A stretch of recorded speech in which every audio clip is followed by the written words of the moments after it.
Hello all. We started with the translation of Sirupaanaatrupadai.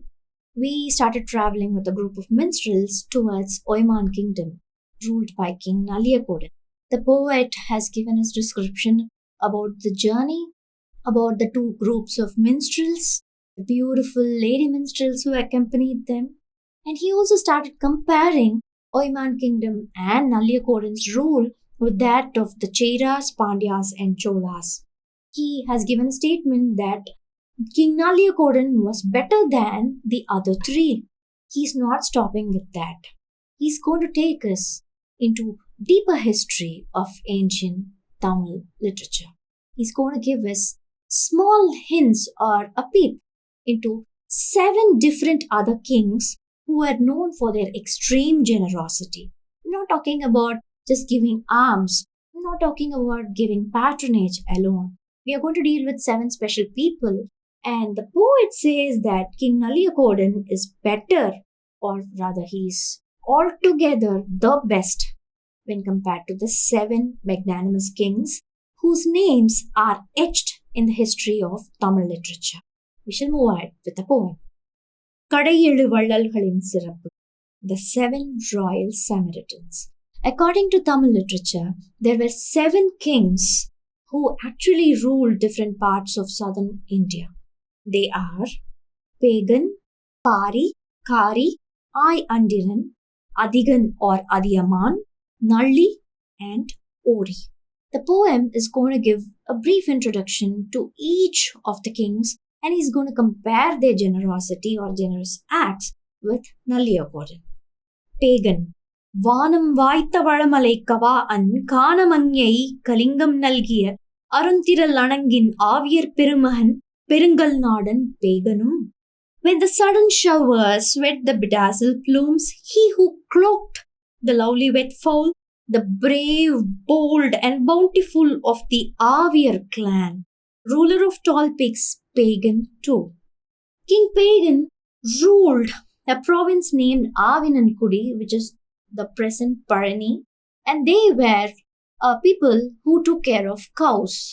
They were cowherds by profession, and the head was King Pagan. Now, what is so special about Pagan is that he was known for his spontaneous actions. He never gave second thoughts when it came to helping people. It is said that one fine evening he was taking a walk along his orchard, which was at the foothills of Parani Hills. The Parani Hills is known for its lush evergreen beauty. It had lot of secret herbs as well. Even today it is full of herbs, and an ecologist have made sure that people don't strut inside and damage the beauty of the ecology over there. So now King Pagan was taking a walk in his orchard, and it started raining all on a sudden. He happened to see a peacock taking shelter under a tree, and the peacock was literally enjoying the rain. If you have noticed peacocks dancing in the rain, you will notice that they would send a shiver. They would feel as if they are vibrating. King Pagan, who is known for his magnanimous actions, mistook the shivering of the peacock to that of the shivering due to rain and cold. Immediately he pulled out a shawl and covered the peacock with his silk shawl. People, though, were amazed that the king didn't even give a second thought that the peacock was a natural creature. It would obviously know how to protect itself from the rain. But king did not even give a second thought. He put out a shawl and wanted to protect the peacock from rains. And so he became the first of the 7 Samaritans who are known for generosity. But here the poet says even the spontaneous action of Pagan is nothing when compared to the spontaneity of King Nalliyakodan. There is yet another person following Pagan. Who is he? Pari.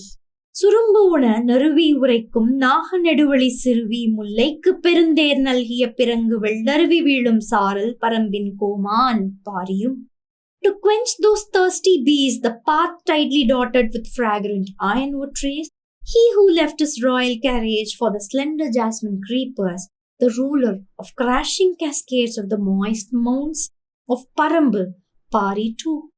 King Pari, also called Veil Pari, ruled over the kingdom named Parambanadu. The Parambanadu is somewhere between modern day Tamil Nadu and Kerala, the border of it, where the Western Ghats are present. Western Ghats are known for heavy rainfall, and it is one such evergreen lands that King Pari ruled over.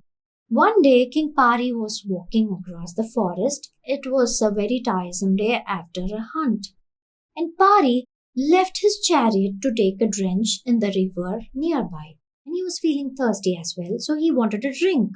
After some time, Pari and his troop returned, and when he was about to get on his chariot, he noticed that the chariot's wheel was covered with a tiny, slender jasmine creeper. Noticing that the creeper wanted some sort of support, Pari ordered his men to leave the chariot there so that the creeper would happily take over his chariot. People who passed by the forest over a period of days noticed that the entire chariot was covered with jasmine creepers, and thus he is called Mullaikku Tanda Pari, Pari who donated his chariot to the creeper of jasmines. But our poet says that even this action of Pari cannot be compared with Nalliyakodan's generosity. So what is so special about Nalliyakodan? We have to wait because there is one more in line. Kari. கரங்குமணி வால் உளை புறவியோடு வையகம் அருள ஈரநல் மொழி இரவலர்க்கு ஈந்த அழல் திகழ்ந்து இமைக்கும் அருஞ்சுவரு நெடுவேல் கழல் தொடித்தடக்கை காரியும். Kari.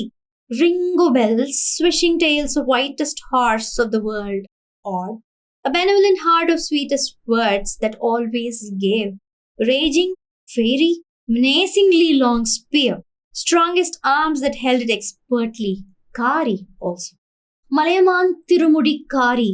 He was a ruler of a kingdom named Kovalur, and now it is called Tirukoilur, which is near Kallakurichi district of South India.